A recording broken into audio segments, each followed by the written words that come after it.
Hi friends, Byron here. Real quick before we get started, I wanted to let you in on a little secret. Lean in, please. Closer. We now have merch. That's right, you can support our exploration in exploitation, our journey into the jarring, and all while making yourself more attractive. Go to shop.frightday.com. Shirts are only $20, button packs only $1 each. But if you're feeling generous and are dying to give more, who am I to stop you? You've got the option to donate more when you order any of our pins. Once again, go to shop.frightday.com. Thank you so much for keeping our lights on and blood in our mini fridge. Let's start the show. But we're doing really good. Well, Byron, well. No. So are we starting? How's everybody's week? Byron, how's your week? No, the show hasn't started yet. Can we start? Well, I'm waiting for us to say something worthy of a pre-roll, but we don't always have to have a pre-roll. I like the pre-roll. Sorry, I thouh you already had the pre-roll, With so the I wasn't Sam even one? trying. What do you think we would have said that was pre-roll? Well, the whole thing that you played again. I need more water. Oh my god. No, you don't. You're fine. You just drank all of it Yeah, it's thirsty. out of spite. It's not spite. That was a spiteful It's drink. not spite. Fuck. That tasted distinctly like fish.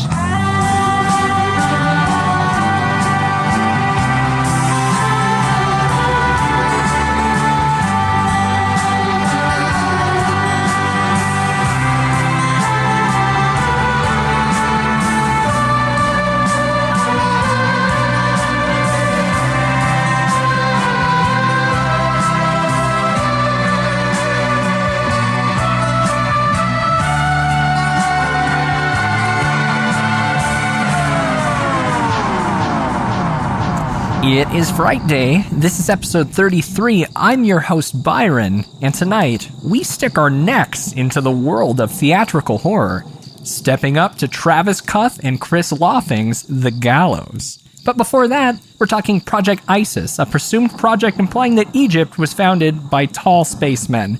In this week's edition of Kelly's Cryptids and Conspiracies, I'm joined tonight by Kelly. Hi. And Sam. Hey, guys. And that intro... absurd. I can't believe I wrote that. Yeah, that was pretty absurd. A bit embarrassing. Sticking our necks out. Yeah. Yeah. We like you a lot. Thanks, man. No matter what. I appreciate that. Have you ever heard of a man named Gene Meredith? No.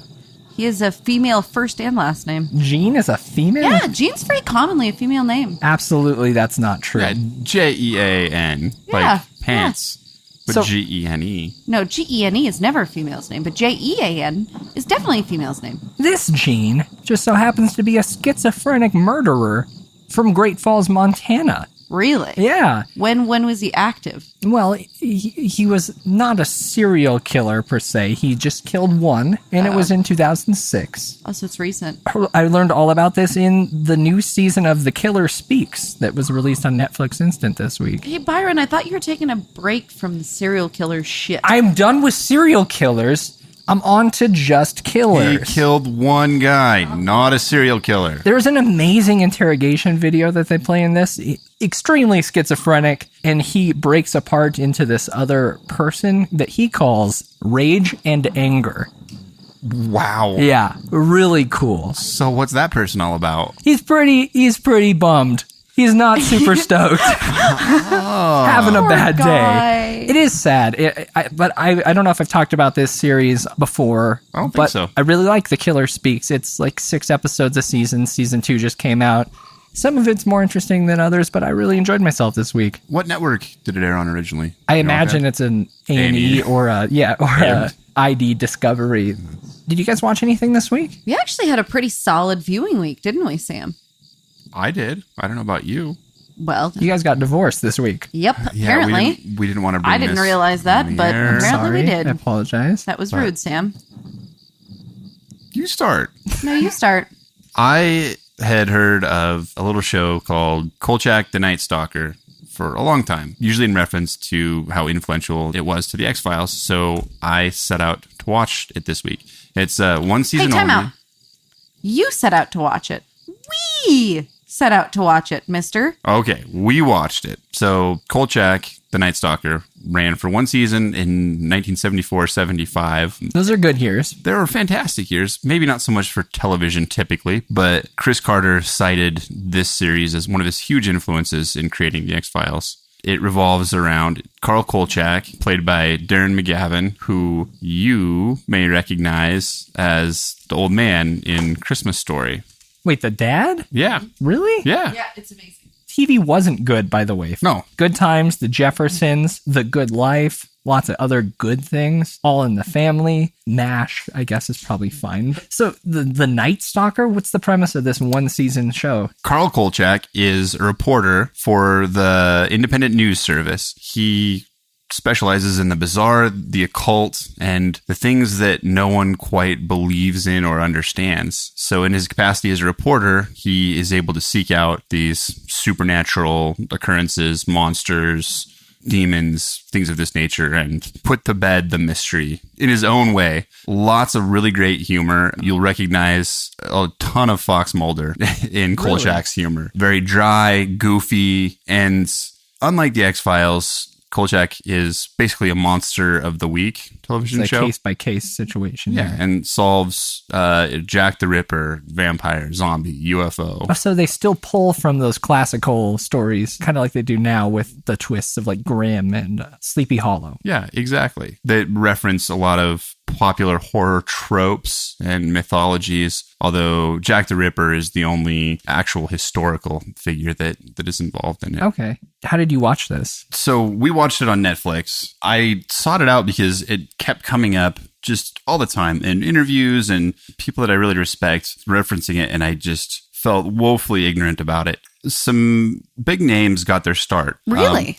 Like who? I haven't noticed that yet. You would have had to watch the credits pretty closely, I think. Robert Zemeckis got his first professional writing credit. Really? And David Chase, the creator of The Sopranos, he also was a story editor the entire run. And Darren McGavin credited Chase with a lot of the humor that was injected into the character. Yeah. Oh, really? How have I never heard of this? I don't know, but it's really great. And there were a couple full-length movies that predated the series. They were popular, and that's why they created the full series, right? Correct. They were both two made-for-TV movies that spawned it. There was The Night Stalker and The Night Strangler. Did the Night Stalker, by any chance, have anything to do with the Night Stalker himself, Richard Ramirez? No. Oh, No, I'm that's sorry, that's Byron. a bummer. Just Yeah, sorry. vampires. No serial killers, Byron. I apologize. The interesting thing about the two made-for-TV movies that spawned the series, they were written by Richard Matheson. Richard Ramirez? Yes. Yep. Richard Matheson? Seriously? Yep. Master of horror himself. Influential series, Yeah. and it's on Instant. It is. No excuses. How many episodes? It's a good number. I'll have to check it out. Did you watch anything else? Yeah, but I don't remember what it was. Cool. So it must have been. Well, he watched a couple of things with me. One of the things I watched was Silence of the Lambs, a movie I haven't seen in a long time, and I figured I should probably rewatch it. It's one of those classics. It really needs to go on my annual watch list. That movie's really freaking good. I mean, it did win 5 Oscars, so it's not like it's a surprise. I was going to say, yeah. But it's just so impressive, and it holds up really well. And then I watched another classic. This one was a film I had not previously seen and keep hearing about from everyone. Children of the Corn. Hell yes. Sucked. What? No, Yeah. I'm done. Okay, I'm sorry. Come on. Okay, so first of all, the guy that played Isaac Sure. had like a creepy old man boy face. So that was Absolutely. really interesting. Other than that, it was completely lame. Like Ginger Malachi was just like a deranged Scud Farkas from A Christmas Sure. Story. Terrifying, though. Even Scud was scary. Scud was kind of scary, but I guess I'm not afraid of gingers, which is good, and then Linda Hamilton's just a bad actress. That's enough. I mean, let's just be honest. Slander over here. And the special effects, I don't know how long it's been since you've seen it, Byron, but the Oh. The special VFX effects are atrocious. I mean, like Fantasia had better special effects than this movie had. the animated? Fantasia animated? Yeah, what? Yeah, that's my point. Okay. The fire effects in Fantasia looked closer to reality than the fire special effects in this movie. I guess I see where you're coming from. But the practical stuff was pretty good. The story alone is worth it. No, because the only part that was interesting was who was this, whatever. The man who walks behind the rose. Like, you never really, it was like, what, some demon that was like crawling around under the dirt? It just was stupid. You're disappointed. I was real agree that dumpy. it wasn't as good as the story. I agree But- that it wasn't as good as the remake that came out a couple years ago. If you no, I'm joking, obviously. Clearly. And Okay. if you want to see a movie that's worse than Children of the Corn, watch Children of the Corn. What is it called? Watch every sequel. Okay, are the sequels really worse though? Because Yes. this one was not Unquestionably. good. Because this was a unique story. I guess it wasn't really a unique story though. I mean, did you guys ever read The Outsiders? No. I'm going off of long memory here, but I'm pretty sure that it's about a town that's taken over by kids. By a bunch of goofballs. Yeah. Young Little tricksters. Wacky little rapscallions. Yeah. Is that what Warriors is about too? No, Nope. Warriors is about people coming out to play. Yeah. Right? Yeah, that's all I know too. It's That about quote is all anybody it's knows about that movie. It's about a big play date in Coney Island. First of all, it's not everything that everyone knows about the It is. Warriors. It No, is. The Warriors is a spectacular movie. Yeah. And I can synopsize it for you if you'd You know like. what? I think that would be a good movie to remake. Aren't they remaking Escape from New York or making a new sequel? I'm sure they are. But yeah, The Warriors. That's weird. I mean, literally everyone loves The Warriors. Yeah, except for Kelly. I haven't seen it. I can't say I don't like it. Is it better than Children of the Corn? Okay, it probably is, but I mean, they're completely different movies. Looking at Children of the Corn now, I saw it probably 3 or 4 years ago. I just respect the overall concept a little bit more than you, maybe. I don't know. Your review on Frightday.com wasn't terrible. Would you give it 3.5 stars? Something like that, but that's just because it's a classic and I kind of felt Hey, well, be honest with the people. I am being honest and it is interesting. And I have now I've forgotten his name. The kid Stephen that plays King? No, not Okay. Stephen King. The kid that or the guy that plays Isaac. He did a good job in the movie. The other acting was It was fine. In very few movies do you get the chance to watch a car hit a kid and kill him. no. The car did not kill the kid. The kid's throat was already slit. Oh, that's right. But that was an interesting scene because before the driver knows that the child was dead already when he hit him, he's way too calm for having just hit and killed a child. Yeah, he's like, oh, he's talking to Linda. He's like, oh, calm down. Everything's fine. They were pretty You're chill. good. No, You're fine. I remember when I was watching it on my computer, I was just hitting the space bar to watch the scene where the car hit the boy to see Of how course they did you it. were, 'cause it's Byron. Lay off. Yeah, it's true. I actually was interested in that scene as well. And he's leaning forward. I don't know how they could have slit his throat. Was he still alive technically when he was standing there? Yeah. They still killed him, but he had a double kill. I can actually think of 2 other movies where kids get hit by cars, and one of them's a Stephen King movie. King hates kids, hates cars like Christine and Maximum Overdrive, and actually Maybe got he hit, likes cars He and got wants them hit to- by a car in the late 90s, early 2000s. A minivan. Was that right? Yeah. What's the deal with that? Yeah, he got hit by a minivan. I don't remember if it was a drunk driver or not, but a drunk driver in a minivan. he got busted up real bad from it, and then he actually bought the minivan from the person for a substantial sum of money just so it wouldn't become a morbid kind of collector's item or pilgrimage piece. Does he still own it, or did he crush it up or something Well, he tried to snort it. crush it up, and snort it? but every night it would uncompress. That makes sense. And go back out on the prowl. So Right, June 19th, 1999, hit and seriously injured by a minivan in Maine. Yeah. Yeah, that's where all his stories take place. Yeah. Yep. Do you know I worked with Maine. somebody once that played on a baseball team with Stephen King's son? And he said Stephen King's house was really cool in Maine. Okay, that's a fine story. All right. That's a fine story. That's fine. I watched something else other than the serial killer Oh, thing. good, Byron. and Healthy. normal killer thing. I watched the season opener of The Strain. Oh my gosh, I can't Without believe you giving haven't any watched it yet. spoilers, what were your impressions? I'll go through a quick rundown of my thoughts. Pretty lukewarm intro back into one of my favorite shows of last year. It starts with a flashback of what's his name, Satrakian? Is that Do his- not give Yep, anything Abe away. Satrakian. I'm not. Yeah, it's just the prologue of this episode was directed by Guillermo del Toro. It's a flashback to when Satrakian was a boy in Romania in 1932. And his mother is telling him this story as he's eating soup, and the story ends up being the origin of the master. So as a boy, he knew about this vampire master from a story from his mother. I don't know how necessary this little 5 or 10 minute prologue was. It's kind of cool to see Guillermo del Toro do stuff like that, but I don't think it really fit the show. He's just so necessarily. good with period stuff, though. You almost have to. He is, but I am not good with period stuff. It I know doesn't you're work not. on me, you know? I know. I'm trying to think where in the books that took place, because that was a pivotal scene Was it? of learning where Abe Satrakian comes from, and that he's encountered the Master, For many years. times. You've read the books. I don't know how far you've gotten. Yes, Is all this of them. a significant... You've read them all. Yeah, they're just 3. Is this second season a beginning of the second book? Is that how they're approaching this? Or is it not necessarily going in chunks like that? Good question. Yeah. I'd have to go back and look at where the divisions were, because I kind of all have it constructed as one big long story in my head. Sure, yeah. Because I read them all. I got all the books at once, read them all at once. It's kind of at a fulcrum point where things get worse for everybody.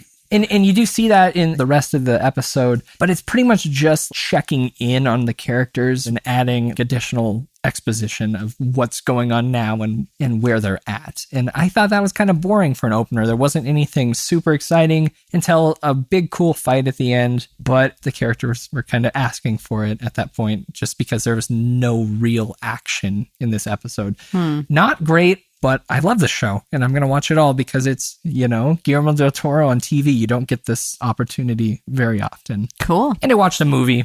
Ooh. It's called The Last Horror Movie. Have you ever heard of this? No. I love that I Jay Leno those every time. Have you ever heard of Have you this? heard of this? It's a UK film from 2003. It starts with a really bad slasher film, like obviously bad, and then it suddenly cuts as if someone had recorded over a tape. And it's Ooh. this man, what's his name? Max Perry, a serial killer who just so happens to also be a wedding videographer. And he is basically letting us into his world, showing us why he's killing people, how he does it, and also kind of, I guess, questioning the viewer. Like, why are you watching? Why do you want violence? You obviously rented a horror movie. Isn't this what you wanted?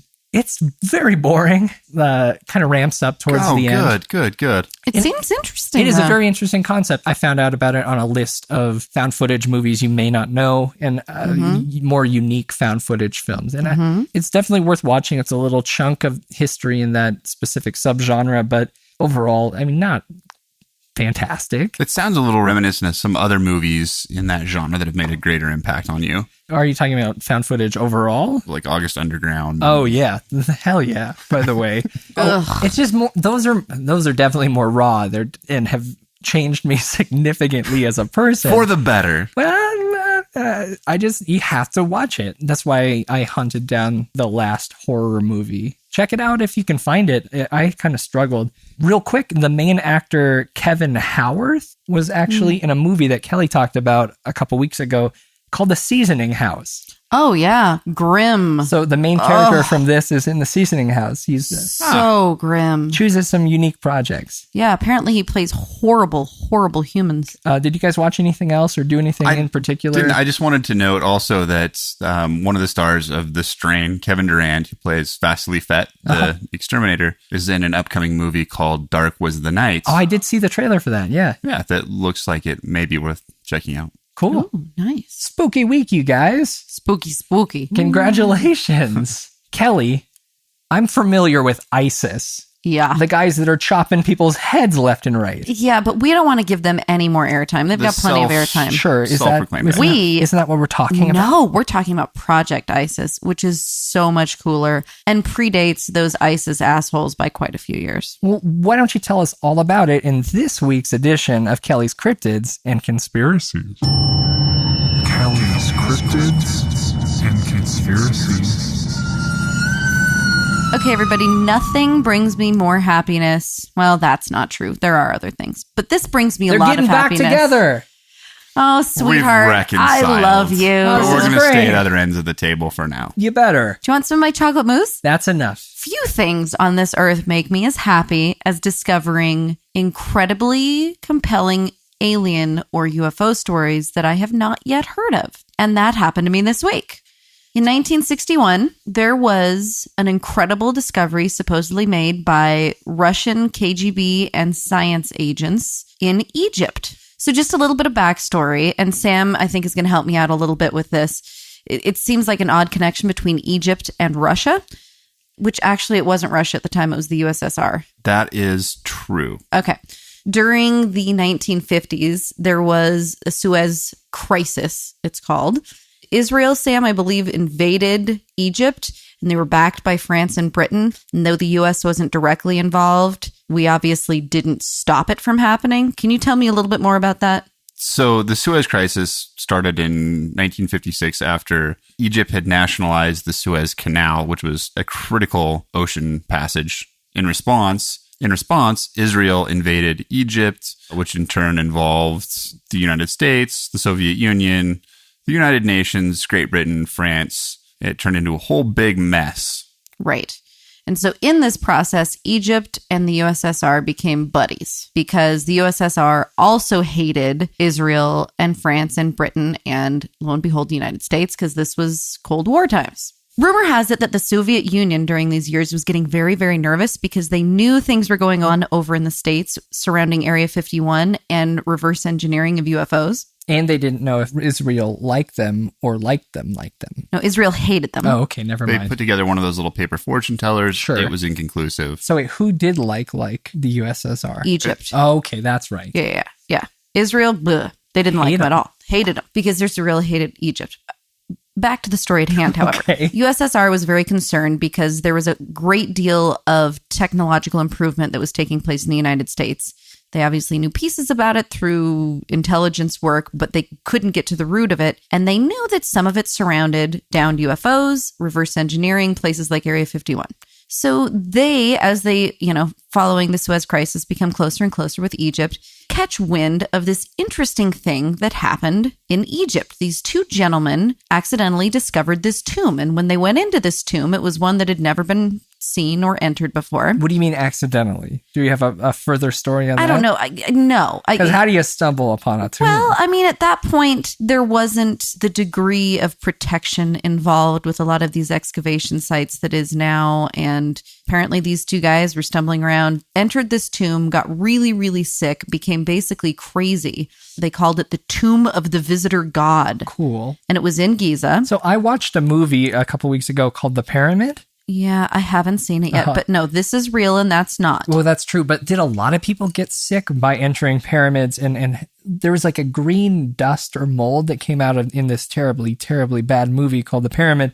Right. It made people sick. Is that a common thing? Well, I think people got sick commonly tied to curses. Well, I mean, people think that it had something to do with curses. More realistically, there's probably just quite a bit of ancient yuck. Okay. Was how I would scientifically describe it. Do you think that there's diseases that could survive the test of time inside of a tomb? I doubt it. Sam, thoughts? I would say that it easily could have been some contaminant that was trapped during the initial mummification process, and then perhaps we evolved outside and we lost our immunity to whatever was contained within the pyramid. The same way that when we were destroying the American Indian, the common cold could wipe out an entire tribe. I think you're thinking of War of the Worlds. Okay. But yeah. Can we get back to my story? Okay, fine. Yes. Okay. So these guys get sick and they start telling this story about this tomb of the visitor god. KGB gets a hold of this information and they say, oh, this sounds kind of interesting. I think we're going to go check it out. So the Egyptians actually worked with them to get a lot of technical people in for this first pass at the tomb. They have actual weapons specialists, they have scientists, they have other military experts. So an aide of President Nasser of Egypt was really orchestrating and supporting this team as they came in. And it was 1961. They go into this tomb and there's video that has been released that shows them going into this tomb. This gas comes out. They leave. They come back with protective masks and suits on. Very scary. And apparently they took 15 boxes of artifacts out of this tomb and one sarcophagus. So first of all of that, as of yet, is completely undisputed. Those things happen. Those things happened. This team of people went to this tomb. And you can see that in video form? You can see it in video form and also in KGB documents that have been released. Okay. For those of you who speak Russian, you're far smarter than I am, but for those of you who don't, there are translated versions out there. Great. They take 15 boxes of artifacts out and they take one sarcophagus. Now, from this point forward, this is the report that has been delivered. There are people that work with the KGB. There are people who are within now Russian government. There are people who are connected to the Russian mafia. all of these people have released information, and that's where the rest of this story comes from. In the tomb, there was a sarcophagus. The sarcophagus was that of an ancient alien. Say what? Yeah. No. Yeah. Apparently quite a bit taller than your average human. They did carbon dating on it, and it dates anywhere between 10 and 13,000 years old. Is that normal for pyramids? No, pyramids are not that old. Okay. I don't know that they were concerned about whether it was consistent with the pyramid because they could have moved it from another place. Yeah, that's what I'm saying. pretty They just stuff a dead alien body in. I don't know. into a tomb, I don't know. you I don't know. This is really interesting. Other reports, KGB documents say, and here's a quote, during the inspection of the walls, this is inside the tomb, we have noticed a strange repulsive force coming out of the walls. We could not find any scientific explanation. Force, like a magnetic pushing, or Yeah. I mean, that's how I understand it. Were you able to find what it acted on? I mean, just literally everything? just matter? Yeah. It Wow. sounds like it was literally just a constant, not that it was specifically reacting to anything. It could have, I suppose, could have been reacting to just being opened and So if you crank that fucker up past 11, you could float in the middle of a room? maybe. I like what I'm seeing here, potential-wise. Yeah. I'd pay $20 for 5 minutes in there. Okay. So Sam, Sorry. You throw in some of those big inflatable boxing gloves? Oh my Sam, we're God. going to I'd get pay 30. Sam, we're going to get back to a little bit of information that I'm going to need some help from you on. There are theories surrounding this sarcophagus that tie to the first king of the first Egyptian dynasty, which was Osiris. According to ancient Egyptian legend, some of the stories say that Osiris came down from the sky and that he was a god king, et cetera, et cetera. Do you have any knowledge of that? Because my ancient Egyptian... No, you're just shaking your head at me. No, you're supposed to be my well-read comrade. Divorced again. Divorced It's again. really been a roller coaster tonight here man. on Frightday. Well, that's No, all right. I'm sorry. I get twice as many presents now. And we're trying to outdo each Oh, other. this is great. God. Regardless of what the story is, I should know more about Egyptology than I do. Unfortunately, my brain's muddled with other It's all right. paranormal ventures. Well, so. everything they write about is wrong because No. they made them with anti-gravity machines. Everyone knows that. Well- when you vibrate molecules in sandstone at a certain frequency, you can lift it up like it's nothing and stack Well, them together. actually, They it's said they wet took sand. thousands of years to make these things. That's insane. It was wet sand, actually, that they used to move the blocks. Wait, They it was discovered wet that. sand? Yeah, wet sand. Okay, never mind. Yeah. Okay. Didn't they get They still don't know how shaken? they got them so precisely laid, and they don't know how they fed and took care of the thousands of slaves that were required to do it. I don't know how many sandcastles you've made in your day. I'm terrible at it. I Sure. am not a structural engineer. I'm really poor. There's at those definitely a things. sweet spot in the moisture content of sand. That's really hilarious because I was just reading an article specifically about that, where if it's too wet, the blocks won't move over it, and if it's too dry, the blocks won't move over it. It has to be just the right. So you're absolutely right, sweetheart. Unless you have a magical wand. Yep. Provided Can we by get back- Okay, fine. Some people think this tomb actually contained Osiris because, according to some of the legends, he came down from the skies in a flying boat, which would be a fairly obvious reference to UFOs. There is a video that is supposedly the video of the initial entry into this tomb. It has been verified by independent sources. Unfortunately, the place that the video was taken was to the Sci-Fi Channel, so that's not stellar. Bad choice. You mean SYFY? Right. But what's interesting is it apparently came from the same stores of film as the famous crashed UFO in Russia. Oh, yeah, that was really cool. Why would it be on the same film? Well, because it's all part of the classified stuff that was in the KGB. I don't know how vintage film transfers work. That means that it was probably not the same. No, but it was in the same, like, I don't know, like the same banker's box or the same whatever. But They love throwing things in boxes. whoever received that footage received the other one too. And Okay. that's what's interesting to me. And if you want to follow along real quick, you can go to frightday.com. You can. My article's actually already up on it. Cryptids and Conspiracies by Kelly. Is that what it's called? Yeah. Kelly, Captain. That's enough. Captain. And check out these videos. Kelly. That's enough, and follow along. You bet. If you look at it from a skeptic's perspective, which I can certainly understand, why would Russia wait and hide this information if there wasn't something completely strange in there? You mean I could even understand why they USSR? might. Right. Very good point. Sorry. I could understand even why they might conceal it until the end of the Cold War. Sure. I mean, it would be strange, but you could come up with a reason. Hide all our secrets. They don't deserve to know. But that's been over for quite a while. Why, if there was nothing of interest in there, has that been completely hidden? So wait, when was this information actually? 61. When was it released? Oh, 95. 95. Okay, because right now we're about to enter a supposed second Cold War. Right, well, so we'll see. If it was recently... They don't really quite have the resources they had back in the day. Chill out. We got a big listenership. He could be listening. Well, that's fine. I have no desire to go to cold or warm war with anybody. Fantastic. I think we should all unite and investigate cryptids and UFOs together. Around the globe. Around the globe. Where in the world is Kelly's Captains and Conspiracies? Nope. Okay. No new segments. No new... Sorry. Why would they hide it is where you were. Why would they hide it? It seems interesting that... Because I'm certainly willing to entertain the possibility that this was not something that, controversial in the tomb. But if so, why would they hide it? While I'm not an expert, I do believe they're a bit more oppressive. They are. And if we aren't disclosing information about UFOs, aliens, No. Don't get me wrong. If it's UFOs, I understand why they didn't. My point is, if you're a skeptic and you're saying it's not a UFO, it's not aliens, it has nothing to do with that. If that's true, why would they hide it then? Like if it was just a normal old ancient Egyptian tomb. Russia does not give two shits what anyone thinks about what they are and are not hiding. But why would they hide it? If you humor every conspiracy, it's just going to be every crazy person being like, well, why isn't this? What is this? Talk what about would be this. the reason? No, because there are always reasons for people to hide stuff. Like there are tons of reasons for the government to hide evidence of UFOs. There are tons of reasons. I'm just saying they're busy. Right, but my point is, why would the Soviet Union conceal it? What would be their motives if it had nothing to do with anything as strange as extraterrestrial? If it cost 1 ruble to disclose,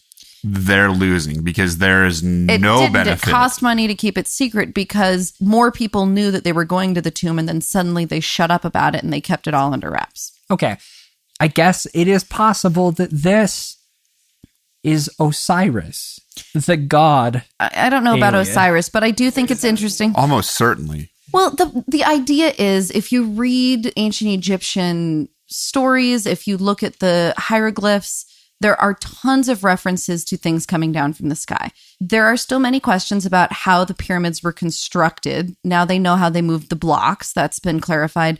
They don't know how they were constructed with the precise alignment of the stones that was used. They don't know how it was done in the time that it was done. They don't know how the slaves were taken care of. They also don't understand how they could have configured them with the precise distances and angles even between the pyramids and the Sphinx that they used. Lots of mysteries surrounding that. I'm not saying that the only answer to those mysteries has to do with aliens, but it all does kind of tie to a common theme. And if there was some alien race that came down, I mean, I hear a lot of Egyptologists talk about the idea that 2,500 years ago, there really wasn't a ton to the Egyptian civilization, and suddenly it was incredibly advanced. And it's very strange in the pattern of human evolution for a society to become that advanced and that high functioning that quickly.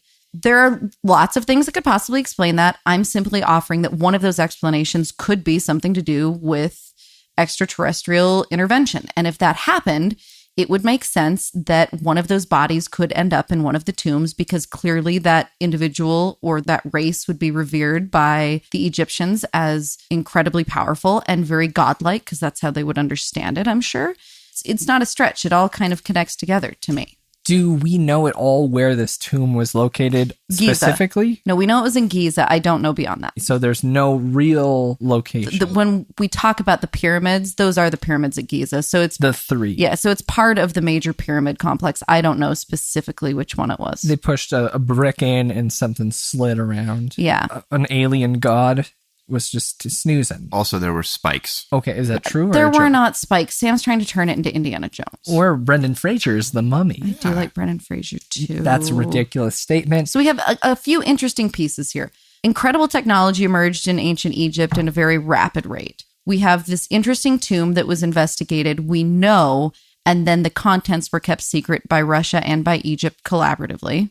We have a lot of references in ancient Egyptian artifacts to flying things in the sky. Those are the facts. Well, and those are all things that could lead 1,000 different directions. I'm just simply saying that if there is any truth to this video and these photos and these KGB documents, it all kind of ties together. I mean, there's a whole TV show about ancient aliens, right? The guy with the crazy hair. Yeah, but that doesn't mean that actually doesn't mean anything. Well, my point is it's not a new theory. Byron's theory is, I think, a good one, that it doesn't mean anything. Yeah, I mean, kind of. Yeah, actually. You guys, I don't think either of you have actually watched the video. You should watch the video. You should look at some of the documents. No, I did. It's very interesting. Well, first of all, I have trouble with this video. It is of very poor quality. It is. Understandably so, because it was filmed in the 50s. 60s, 61. Sorry. That's okay. And I don't know who transferred this digitally. Was it aired on Sci-Fi? Was where this original I think it was footage? aired on Sci-Fi. The full documentary, which is narrated by none other than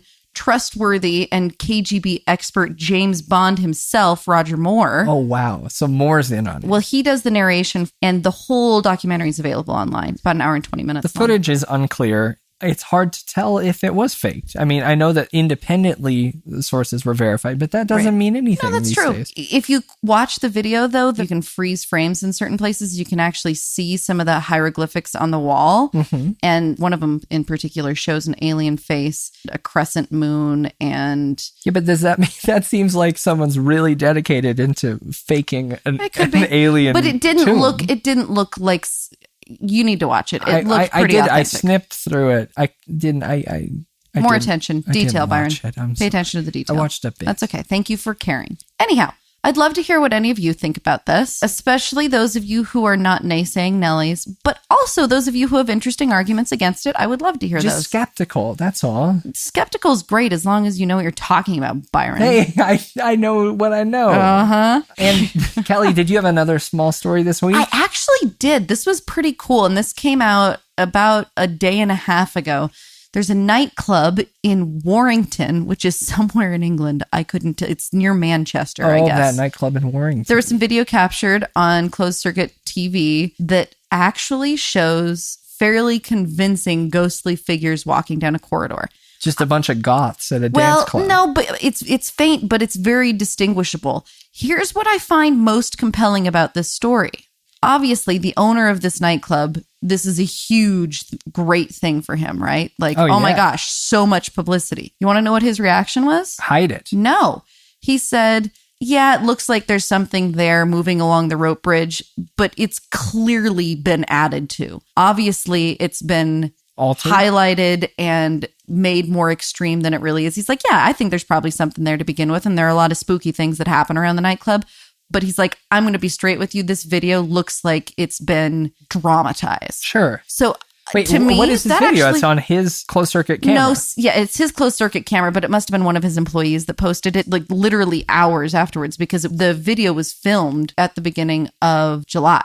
It is brand new footage. Is the clip directly from the tape, or is it like a Yes. cell phone camera filming a screen? No, it's directly from the tape. It looks to be, at least. Interesting. It's good video, and a lot of people are going crazy because they say it's the best video evidence we have to date. I just think it's even more credible because this guy's saying, yes, weird things happen there. I think there could be something going on. And yes, I think there is a figure in this video, but it's been altered and it's been dramatized, and you can tell by looking at it. Did he go into any history about the building or the area? No, not in what I've been able to find, although I did just see the story tonight. The nightclub does have this interesting shipwreck theme to it. It'd be interesting to look into it to see if there are any actual shipwreck recovery pieces that are used in the construction that could lend themselves to some interesting ghosts, one would think. Interesting. One time, my old band played a venue that was converted to look like a shipwreck scene, Really? but they closed the venue down because the owners were cooking meth in the basement. Damn those It owners. seems like an idea that would have been spawned by someone who was cooking meth. Yeah, it was a bummer. Ghosts always in England with you. I know. Well, England's just a great place for ghosts. My dad's over there right now taking a ghost tour. No, he isn't. Yeah, he's going to tell me all about it in next week's edition of Captain Tom's Cryptids and Conspiracy. Wait a second. Tom gets captain Well, status? I mean, come on now, lay off. He's got seniority. And this has been I like Tom. Kelly's regular Cryptids and Conspiracies.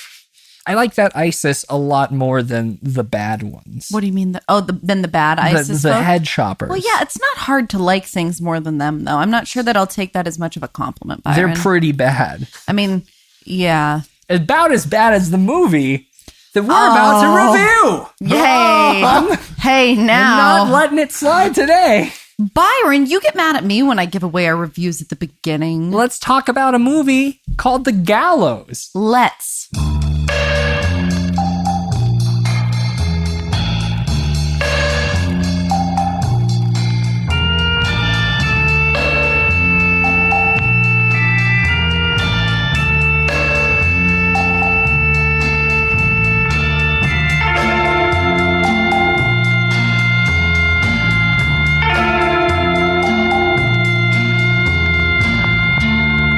We hope you're enjoying your visit here this evening. Now, on with the show.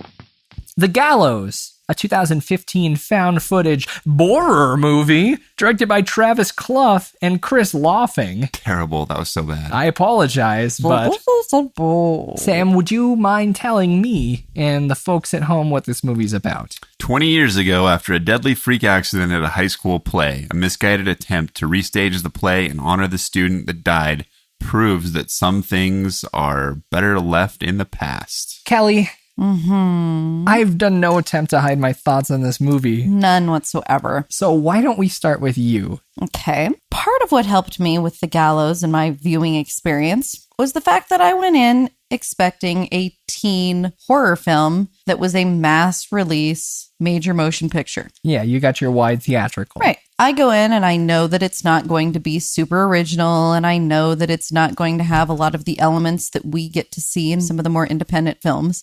But I thought the movie was very enjoyable, as long as you could take it from that perspective. The story was fun. Sure, there were plot holes, as I mentioned in my review. Not even plot holes, character holes. Well, okay. My whole argument is, in a teen horror movie, you don't go for character development. You go for jump scares, and there were great jump scares. I'm not talking about character development. I'm talking about character stereotypes that these movies should be following. When they act like they don't even know what a teenager does, it completely confuses me. But that's been horror movies that cover teenagers for as long as time. No, I'm saying they aren't going by what the cliche I felt like they are. were. I felt like they really were. Why is this jock filming everything? Because he can. Because he's it's the class documentarian and the class clown. Yeah, because he's being a smartass. No, but he's a football player, and it didn't seem like he was doing this for anyone but himself. And it didn't make sense to me. I don't try to make sense of it. I just go and I'm like, oh, that's fun. Oh boy, that scared me.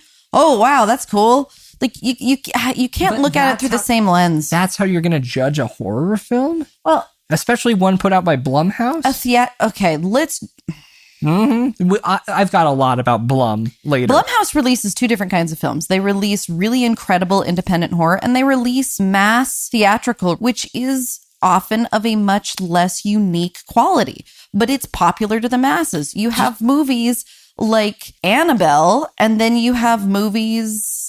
What's one of the great... Did he do Creep? He did Creep. Yeah, and that's so what I was Annabelle about to say. versus Creep. I mean, obviously, you're not going to judge them the same way, but you can't look at them through the same lens either. Just so we're clear on this movie, The Gallows, and what its budget, and I mean, it was shot for what, $100,000? $100,000, yeah. This was an independent movie. They should have taken advantage of the strictures of that shoestring of budget and really focused on the characters and the value that you can add to a movie by bringing those performances when you don't have the money for a lot of VFX wizardry. Side note, did you know that one of the directors was the drama teacher? I didn't know that, but I don't blame them. I think that they have the potential skill to make something better, but it shouldn't have been picked up by Jason Blum. Most of the time, he's a horror hero, and he picks up all these great independent films like Creep and showcases them, and sometimes it works, but you can't just pick up something like this, a film that's not at the level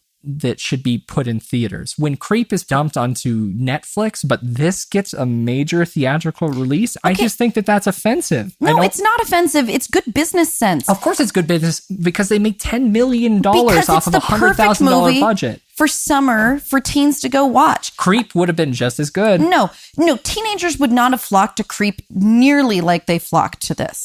I guess it's just because of the casting, you know. Okay, you can make we a movie just talk about for a minute? Blum also released The Lazarus Effect. Do you That's remember true. that? But I didn't hate the Lazarus Effect. I just didn't like the Lazarus Effect. What did you think about Paranormal Activity Ghost Dimension? You know, I was actually the third audience to watch. Oh, Ghost Dimension? Yes. Never mind. I was talking about the original. Yeah, no. Paranormal. I'm not talking. I love the original. Ghost Dimension. He's also releasing Ouija 2. Okay? Do we need to go down the list any further? You need to understand there are two different categories of Blum movies. And one category are great business decisions. The other category are great film aficionado decisions. Well, but and the we need problem to is appreciate. you're thinking this film is good. No. I'm thinking this film is good for what it was. It's this good for film- what it was intended to be. This film is a steaming heap of diarrhea from any perspective. How can you heap a diarrhea? It just Yeah. keeps spreading out. You gotta work really, really hard. Yeah, okay. Oh. I don't want to get too mean, so I understand. We've I been just wanna shredding for about 5 to 10. I just want to say to the whole idea of Blum, I think is incredible because he is doing things he has to do in order to maintain a good business and to make money. But he's also doing a really good service to the industry and to the genre, I think, by releasing those independent ones that he's never going to make a fortune on. And he knows he's not, No, but but he he- still invests his energy and money in them.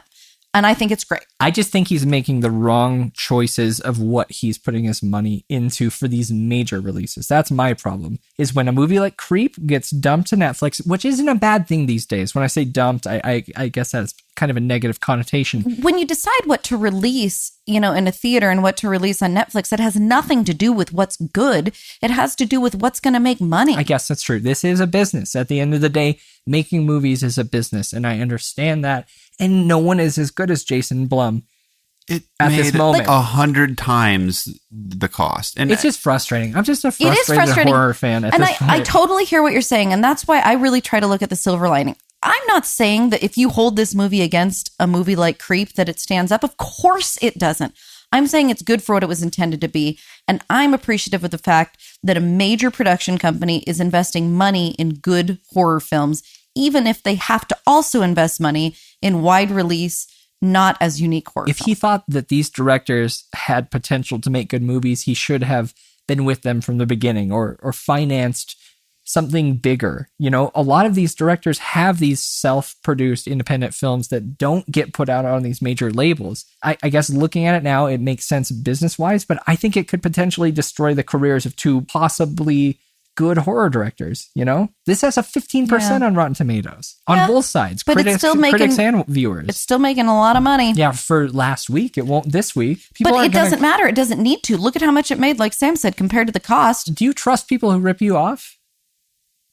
You don't, and I don't like that model. I think we in this one, I felt like the carny who went to a different fair and was walking down the midway. I was like, oh, hey, let's go play this game. This game looks good. We should have known better. We should have known better. I agree. And I guess going into any sort of wide release PG-13 horror, I do usually, and you know me, last week I was talking about Scream and how technically it's not for me, but I respect it. I don't respect this movie. Yeah, that's fine. I guess I went in with expectations and I felt like those expectations were met. I thought it was fun. I thought there were some sincere jump scares. And I don't care what you guys say. I saw both of you jump at multiple points in the movie. because it was so loud. Also, I was sleeping, remember? Oh, God. Byron, I can attest to this. Byron was asleep in his seat next to me in the theater. It had been a and it was long- really, really, really loud. That's going to make my credit as a critic go down on this, obviously. I probably shouldn't have fallen asleep during this movie, especially since it was only 80 minutes long. Yeah. Was that all it was? Yeah, Oh. unfortunately, it felt a lot longer, and I was pretty tired. Hey, you guys, you want to know another fun fact? Yeah, absolutely. Our main, there are two main females in it. So we have Cassidy and we have Pfeiffer, right? Uh-huh. Do you know who Cassidy is played by? Cassidy. Mm-hmm. And Pfeiffer's Do you know who played she by- is? I don't, actually. Kathy Lee Gifford's daughter. Huh. Huh. Yeah. Kathy Lee and Frank Gifford. I disagree with your statement that was interesting. Yeah, I mean, I found it interesting. It's cool, but it makes sense, I guess. Yeah. Was she glistening boobs? Was that her? That was Whose glistening boobs were shiny? She had shiny boobs. I guess this has everything for any teen audience member. Exactly. You got glistening boobs. Exactly. Always wet boobs. Vandalism. Ghouls. Plays. Every student loves a play, right? See, I think that's part of why I liked it, though. I was a I huge know. drama geek. So I think it was fun because of that. I was going to talk about the cool parts real quick. Just Oh, to good. be nice. Good. The opening, kind of a cool little moment. The VHS video of Charlie's death in 1993. Kind of cool. I love a good hanging, anything sinister-y. I got actual chills from the audience, not the audience reaction in the theater, but the audience reaction in the On video. camera. Yeah, in the movie. Pretty good. And my viewing became pretty optimistic at that point. I probably don't feel as positive as you do, it sounds like, but I did. This came up in our Children of the Corn discussion earlier. It takes something to kill a kid. Oh, absolutely. Once you've shown that's a bridge you're willing to cross, who knows what other interesting, disturbing things you might have to offer. They mean business. Yeah. It was interesting. It was Cool. really interesting. It was grim. And then you got your title card right after. Yeah. And I was like, this is it. They started. Maybe that's why my entire take on this movie is so dramatic, is I went into this expecting something bad, saw the opening, and I was like, this is actually pretty cool. I could see why this got picked up. Followed by one of the most hateable characters I've True. ever experienced. Loathsome. This has been a common occurrence in modern horror film for the past 5 years. Despicable protagonists. Like Yeah. the people you're supposed to be either rooting for or rooting to die, which I think is completely unnecessary. You don't need to hate someone to want them. Like, a horror film is more effective if you're cheering on the people that are on the screen. And this character made no Yeah. attempt to be good at But any moment. Reese, the other main character, it made you root for him. How horrible Brian was made you root for Reese more. Give him the camera. It's impossible for me to watch this dickhead like make fun of everyone. He was a pretty typical teenager. I thought he wasn't as funny or as smart as most of the teenagers that I know. He was kind of a moron, I agree. It's good to have the dickhead jock in a movie, but I don't want him behind the camera. I don't want him at every second of this movie. They built a world around him. He is now in control of my experience, and I don't want to even be near this guy. I don't want to know he exists, and he's got the camera. It's having the worst tour guide that is insulting and, like you said, just rude, not funny. But at least we didn't have to see as much of him because he was pointing the camera at everybody else. I don't care. He was still there. And then the ending was my other favorite part of this movie. They really brought together a bit of the mythos of the movie, which all of a sudden made it not acceptable, but better. It stepped it up. Yeah. Maybe something they added at the end. Did you feel a significant difference? No, I knew it was coming. I knew exactly what was going to happen. No, but the way it was filmed. Yes. The way they presented it. I feel like that was something that was Oh, added. the very end. Yeah. The very, very end with the full yes. wrap-up. That felt like Yes. they could have gone back and, was a and reshoot. reshot that. Yeah, after. I could see that too. Yeah. The same way they did it in Area 51. It had that same kind of feel, which was that a Jason Blum as well? It was. It was. And even in the reshoot, if they did reshoot the ending of that movie, the only character that they would have needed was the main girl. Yep. No one else was shown Yep. in the but yeah, I guess. Yeah. Okay. Spoiler. alert. And while there was a couple moments in the middle that were jump scary scares, there wasn't much else. There was some really silly handheld camera work where as they're walking under things, they're pointing the camera at the ground as if it was like chest mounted. Did you not catch that at all? They're using this camera as a flashlight. One, they shouldn't be filming because they're wasting battery. And two, every time that the other character didn't have the camera in his hand, he was using his cell phone camera for some reason. Did you catch that as a very odd addition to the found footage genre? Why he would be recording this? Is that just his character that's See, like, I just stopped hey, I'm questioning. just Ricky. I record everything. What's his name? His name is not Ricky. But Ryan. Ryan. Get the R. I don't know, man. There was very little of this that I enjoyed other than the overall concept. The story is really cool and they could have filled it with some interesting stuff. Instead, I found it confusing, maybe because I slept for 10 minutes. I don't know if I missed anything. I asked Sam. You didn't. Thank you. And I think that if I would have caught this as a normal VOD release, I would be less bummed. That's all. Or a red box. A red box, exactly. And I do believe that I've been incredibly harsh with these directors, but if presented in a different way, I wouldn't be so hard on this. It was filed on the wrong shelf. Absolutely. Do we want to do spoilers? I don't think we should, honestly, because I will defend this movie for being good at what it is. I don't think that it's a stellar film, but I agree with you, Byron, that one of the best parts of it is the ending, and I would rather not spoil that for people.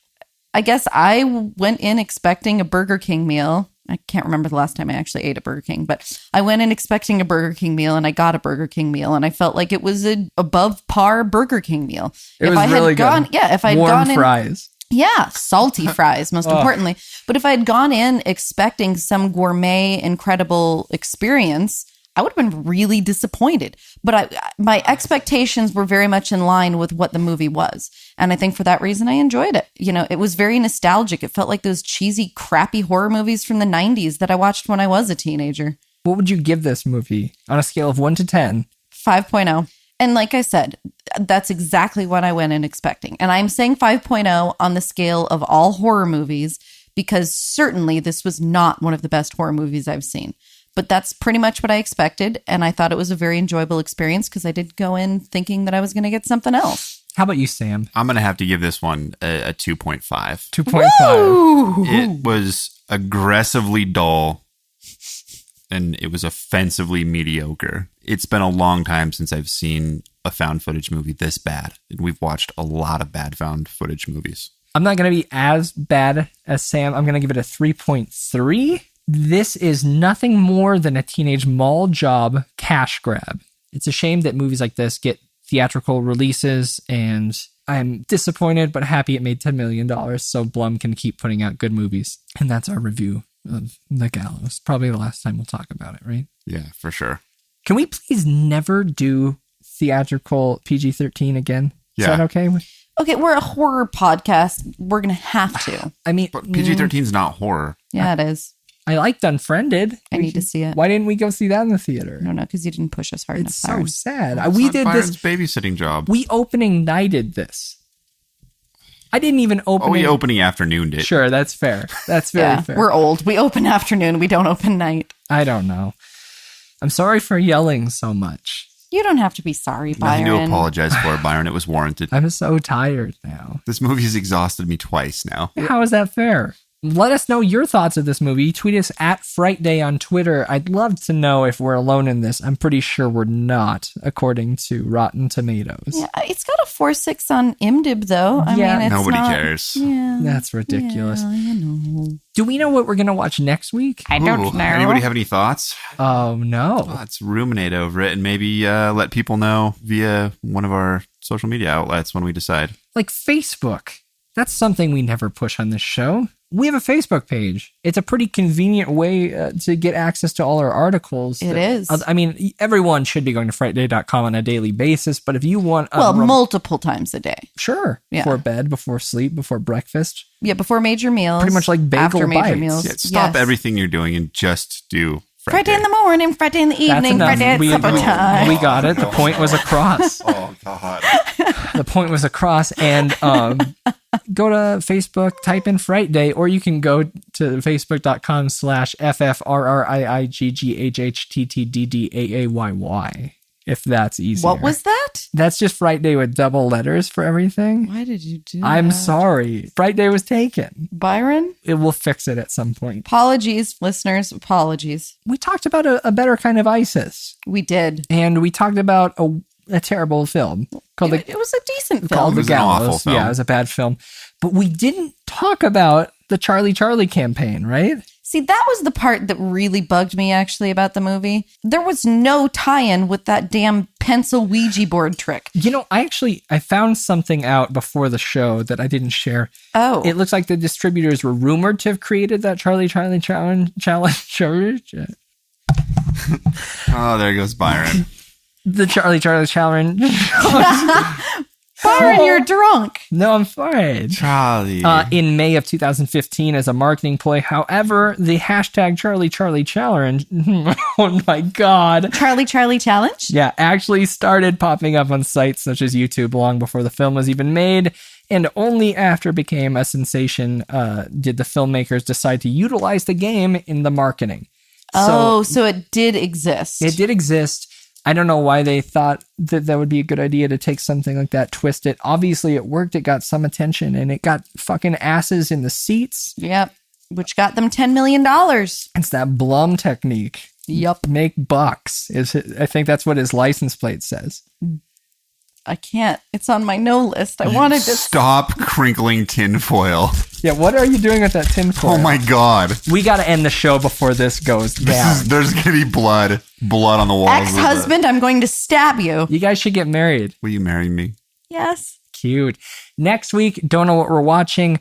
Kelly, what are we covering next week on Kelly's Cryptids and Conspiracies? Well, I hate to say this and then disappoint because things can come up. Unless there's some big news story this week that I need to jump on. I think we're going to do an extensive investigation into Bohemian Grove. And this gives people a chance to maybe do a little research on their own. Check it out. Has anybody snuck into the annual ceremonies in Northern California? Gotten any glimpses? If you have, please let me know. Where can people find you on the internet, Kelly? At Kelly Frightday on Twitter and Kelly@frightday.com by the good old emails. And Sam, how about you? That was the worst thing I've ever heard. On Twitter, I'm at Sam Frightday. I can be reached by email, sam@frightday.com. Please stop with the tinfoil. And you can tweet me at Byron McKoy and email me byron@frightday.com. And before we go, I forgot to say, we actually have an upcoming interview with Patrick Bryce, the director of Creep. So you have that to look forward to. And we have that to look forward to. Yeah, so if you've got a spare minute this week and for some crazy reason have not listened to our episode where we review Creep, you should definitely listen to that. And you can definitely now watch Creep because it's available on Netflix. It's available on Netflix. Thanks. Yeah. Listen to episode 30 along with all the others. Watch Creep. And then tune in for episode 34. And until next week, I'm Byron. I'm Kelly. And I'm Sam. Don't go to theatrical PG-13 horror.